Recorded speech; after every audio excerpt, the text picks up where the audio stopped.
যে একটা পরিবর্তন করে ফেললা ছাত্রদের দিয়ে, এটা কি দেশের যে একটা চেঞ্জ হলো, তোমাদের কি কোনো সুবিধা হলো এতে? আমার তো মনে হয় আল্লাহ যা করেন ভালোর জন্যই করেন।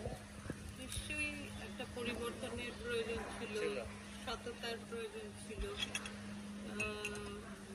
খারাপ তো লাগেই, আমাদের দেশ এত বছর পরেও আমরা মানে শান্তি স্বদেশ করতে পারিনি। কিন্তু পৃথিবীময় আমাদের যে একটা প্রতিচ্ছবি ছিল সেটা নষ্ট হওয়ার কারণে অবশ্যই খারাপ লাগে। আর আমাদের দেশের মানুষ অনেক কষ্ট করছেন বিভিন্ন কারণে, রাজনৈতিক, পারিপার্শ্বিক, সামাজিক, পলিটিক্যাল সিচুয়েশনের কারণে অনেক বেশি ক্ষতি হলো। আমার মনে হয় আমরা সামনের দিকে এখন চেষ্টা করবো। কিছু কিছু শিল্পী দেখা গেল ব্ল্যাক লিস্টেড হয়ে গেছে, তোমাদের বন্ধু বান্ধব, কেন এরকম হওয়ার কারণ কি? এই যে শিল্পীদের মধ্যে বিভাজন হলো, এটা কি কিভাবে দেখো? এটার মূল কারণ হলো শিল্পীরা যদি অতিরিক্ত পলিটিক্যালাইজড হয়ে যায়, আর শিল্পীরা হলো দেশের সম্পদ। আমি মনে করি শুধু নিজের শিল্পী বলে বলছি না, একজন শিল্পী তিল তিল করে গড়ে ওঠে, বিশেষ করে যারা গান করেন। এটার জন্য সাধনা চর্চার দরকার হয়। তোর পলিটিক্যাল কারণে যদি কারো অতিরিক্ত, এখানে একটা বিভাজন তৈরি হয়েছিল, যে কারণে আমার মনে হয় অনেক ভালো শিল্পীরাও মানে সেই বিভাজনের মাধ্যমে সরে দাঁড়াতে বাধ্য হবে।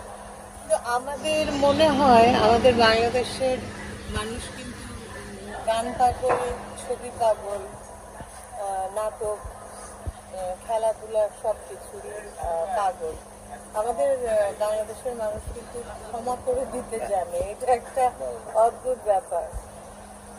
ভারতীয় শিল্পীদের নিয়ে অনেকে কথা বলে, তারা গান টান বাংলাদেশে যদি গায় অনেক টাকা নিয়ে যায়।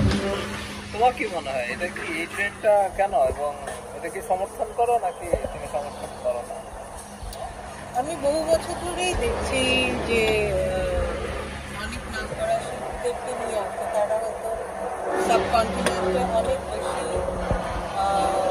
সুপার ডুপার হিট, যেহেতু হিন্দি গান, উর্দু গানের একটা ব্যাপার আছে। তবে আমাদের মতো এরকম একটা দেশের উন্নয়নের জন্য যদি বাইরের শিল্পী এনে 15-20 কোটি টাকা ইনকাম করা, দূরে দেশের উন্নয়নে কাজে লাগানো যায়, সেটা একই। কিন্তু বাইরের শিল্পী এনে ওদেরই ক্যাটাগরি মানসম্পন্ন বাংলাদেশের যে একজন শিল্পী, যদি ধরি আয়ুব বাচ্চু ভাইকে যদি ধরি, আয়ুব বাচ্চু ভাই কিন্তু অসাধারণ একজন শিল্পী, যাকে দেশের নিজেকেই মূল্যায়ন করা উচিত।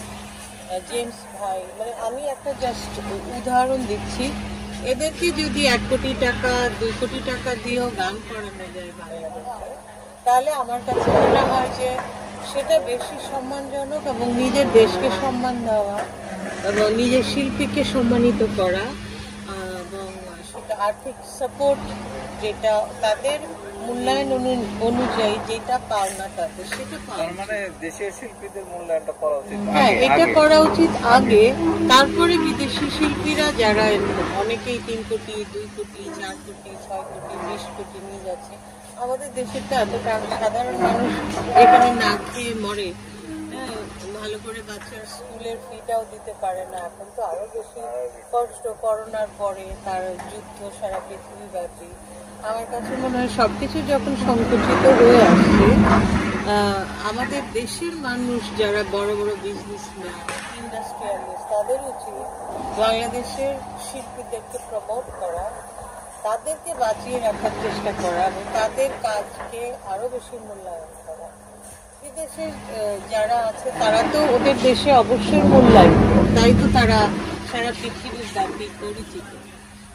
আমাদের দেশে এমন শিল্পীদের তৈরি করা, বিল্ড আপ করা, মানে তাদেরকে গ্রুম করা উচিত, সাপোর্ট দেওয়া উচিত। এটা আমাদের দেশের অনেক বড় ভুল।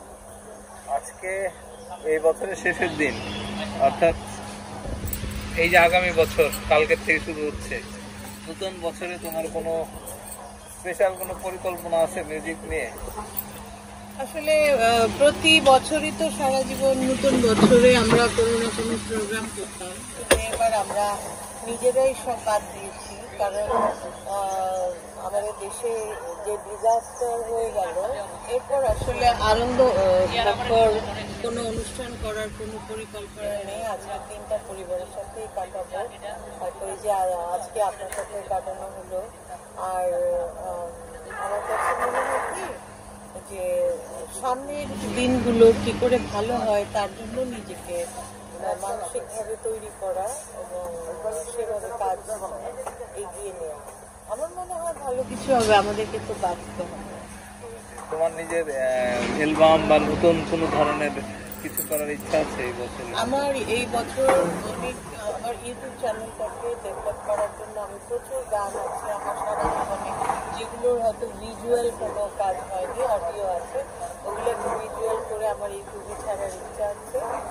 আর হলো এবং আমার অনেক তোমার ইউটিউবের চ্যানেলের নাম কি তোমার নামই হবে না? আর আমি সবাইকে জানিয়ে দিব, কারণ কাজগুলো গুছিয়ে নিচ্ছি। কিছু কাজ গোছানো আছে, যে অডিওগুলো গোছানো হলো সেগুলোকে ধীরে ধীরে কাজ করবো সারা বছর। আর নতুন করে কিছু প্রোগ্রাম প্ল্যান করছি বিভিন্ন চ্যানেলের জন্য এবং আমাদের জাতীয় মাধ্যম বিটিভির জন্য, এগুলোই করবো। আমরা যারা প্রবাসে থাকি, আমাদের পরবর্তী জেনারেশন দেখা গেছে যে শিল্পীদের আগে যেমন আইকনিক তোমরা ছিল কয়েকজন, তারা এখন তাদের জন্য উপযোগী করে কোনো গান টান করার ইচ্ছা আছে এই যে বাচ্চাদেরকে বেস করে? একটু বলে নিতে হয় আগের কথা, যে আগে তো আসলে এক একটা অকেশনে আমরা তারপরে সিডি বের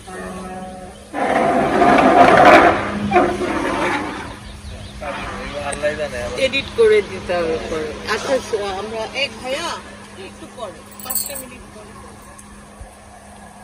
আমরা 1 2 3 আমরা তো আগে যেমন সারা বছর যে অকেশন গুলো হতো ওগুলোর জন্য আমরা অনেক প্ল্যান করে করে একটা সিডি বের হতো, অ্যালবাম বের হতো।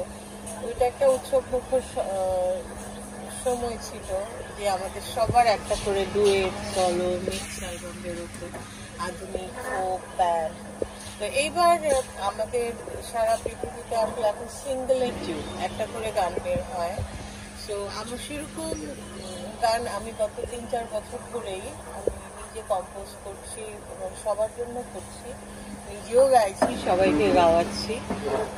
সহযোগিতা পেলে এবং স্পন্সর পেলে আমি এরকম নিজে কম্পোজ করে সব আমাদের রিনাউন্ড শিল্পীদেরকে তো গাওয়াবই।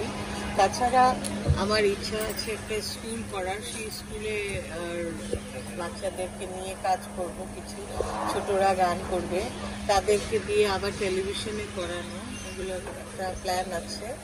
আর আমাদের একটা অনির্বাণ শিল্পী গোষ্ঠী নামে একটা গোষ্ঠী ছিল, সেটাকে আবার দাঁড় করাবো। ওখানে অনেকগুলো গান ছিল, ওগুলোকে আবার প্রচার করবো।